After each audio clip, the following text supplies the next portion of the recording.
നമ്മുടെ ആത്മീയ ജീവിതത്തിൽ നമ്മൾ ഈ ഒരു മിസ്റ്റേക്ക് നമ്മൾ ചെയ്യരുത്. എന്താണെന്നറിയാമോ?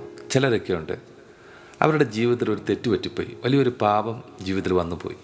അങ്ങനെ വലിയൊരു പാപം ചെയ്തു പോയ ശേഷം പിന്നെ അവർ ചിന്തിക്കുന്നൊരു കാര്യമാണ്, ഇനി എന്നെ ദൈവം വെറുക്കും, എന്നെ ദൈവം സ്നേഹിക്കില്ല, എന്നെ ദൈവം ഇഷ്ടപ്പെടുന്നില്ല എന്ന് ചിന്തിച്ച് വലിയ ആത്മീയ ഭയത്തിലും നിരാശയിലും കഴിയുന്നുണ്ടെങ്കിൽ അത് തെറ്റായിട്ടുള്ള ഒരു ആത്മീയ രീതിയാണ്. പ്രിയപ്പെട്ടവരെ, നമുക്ക് ഈ തെറ്റ് വരാനുള്ള കാരണം എന്താണെന്നറിയാമോ?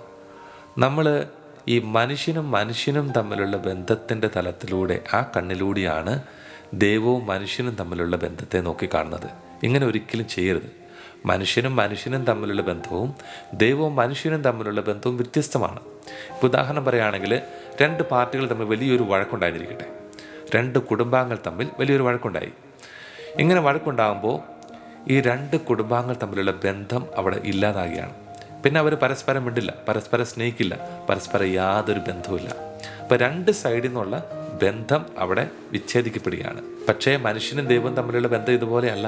മനുഷ്യൻ ദൈവത്തിനെതിരെ ഒരു പാപം ചെയ്യുമ്പോൾ, ഒരു തെറ്റ് ചെയ്യുമ്പോൾ അവിടെ രണ്ട് സൈഡിൽ നിന്നും ബന്ധം ഇല്ലാതാകുന്നില്ല, രണ്ട് സൈഡിൽ നിന്നും സ്നേഹമില്ലാതാകുന്നില്ല, ഒറ്റ സൈഡിൽ നിന്ന് സ്നേഹം ഇല്ലാതാകുന്നുള്ളൂ. അപ്പോൾ ആരുടെ സൈഡിൽ നിന്നാണ്? ദൈവത്തിൻ്റെ സൈഡിൽ നിന്നല്ല, നമ്മുടെ സൈഡിൽ നിന്നുള്ള, പാപം ചെയ്തവൻ്റെ, തിന്മ ചെയ്തവൻ്റെ സൈഡിൽ നിന്നുള്ള സ്നേഹവും ബന്ധവുമാണ് അവിടെ നിൽക്കുന്നത്. കാരണം ദൈവത്തെ നമ്മൾ സ്നേഹിക്കുന്നില്ല എന്നുള്ളതിൻ്റെ ഒന്നാമത്തെ അടയാളമാണ് നമ്മൾ ചെയ്യുന്ന പാപം. അപ്പം മനസ്സിലാക്കുക, നമ്മൾ തെറ്റ് ചെയ്താൽ, നമ്മൾ പാപം ചെയ്തു കഴിഞ്ഞാൽ ദൈവത്തിൻ്റെ സ്നേഹം നിൽക്കുന്നില്ല, ദൈവത്തിൻ്റെ വിശ്വസ്തത നിൽക്കുന്നില്ല. പക്ഷേ നമ്മുടെ വിശ്വസ്തത, നമ്മുടെ സ്നേഹം അവിടെ നിൽക്കുന്നത് കൊണ്ടാണ്, അവിടെ സ്റ്റോപ്പ് ആകുന്നതുകൊണ്ടാണ് നമുക്ക് ഈ അനുഗ്രഹങ്ങൾ കിട്ടാത്തത്. ദൈവത്തിൻ്റെ സ്നേഹവും ദൈവത്തിൻ്റെ വിശ്വസ്തതയും ഒരിക്കലും അവസാനിക്കുന്നില്ല എന്ന് തെളിയിക്കുന്ന വലിയൊരു വചനഭാഗമുണ്ട്. ജെറമ്യാ പ്രവാചകന്റെ പുസ്തകം 31 അധ്യായം അതിൻ്റെ 3-ാം തിരുലിഖിതം വചനം പറയുന്നു, വിദൂരത്ത് നിന്ന് കർത്താവ് അവന് പ്രത്യക്ഷനായി അരുൾ ചെയ്തു, എനിക്ക് നിന്നോടുള്ള സ്നേഹം അനന്തമാണ്, നിന്നോടുള്ള വിശ്വസ്തത അചഞ്ചലവും. അപ്പോൾ പ്രിയപ്പെട്ടവരെ, ഈ വചനത്തിലൂടെ കർത്താവ് നമുക്ക് പറഞ്ഞു തരികയാണ്, കർത്താവിന് നമ്മോടുള്ള സ്നേഹവും വിശ്വസ്തതയും ഒന്നും ഒരിക്കലും അവസാനിക്കുന്നില്ല. അപ്പോൾ പ്രിയപ്പെട്ടവരെ, നമ്മളിങ്ങനെ ഓട്ടോമാറ്റിക്കായിട്ട് ചിന്തിക്കും, അപ്പം നമ്മൾ പാപം ചെയ്ത് കഴിയുമ്പോൾ, നമ്മൾ അശുദ്ധിയിൽ ജീവിച്ച് കഴിയുമ്പോൾ ഇങ്ങനെ കർത്താവിൻ്റെ സ്നേഹവും അനുഗ്രഹങ്ങളൊക്കെ നമ്മുടെ അടുത്തോട്ട് വന്നുകൊണ്ടിരിക്കുമോ? ഒരിക്കലുമില്ല.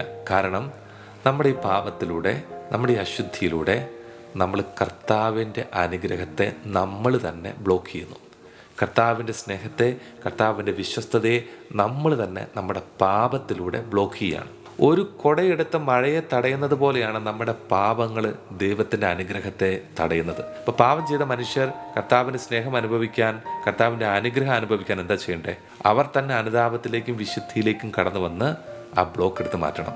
ഇങ്ങനെയുള്ള അനുഗ്രഹത്തിന് തടസ്സമായിട്ട് നിൽക്കുന്ന ബ്ലോക്കുകൾ നമ്മൾ തന്നെ എടുത്ത് മാറ്റിക്കഴിഞ്ഞാൽ മാത്രമേ നമ്മളെ കർത്താവിന് അനുഗ്രഹിക്കാനായിട്ട് പറ്റുള്ളൂ. അതുകൊണ്ടാണ് വിശുദ്ധ അഗസ്തീനോസിലൂടെ കർത്താവ് നമ്മളോട് പറയുന്നത്, നിന്നെ സൃഷ്ടിച്ച ദൈവത്തിന് നിന്നെ കൂടാതെ രക്ഷിക്കാനായിട്ട് പറ്റില്ല.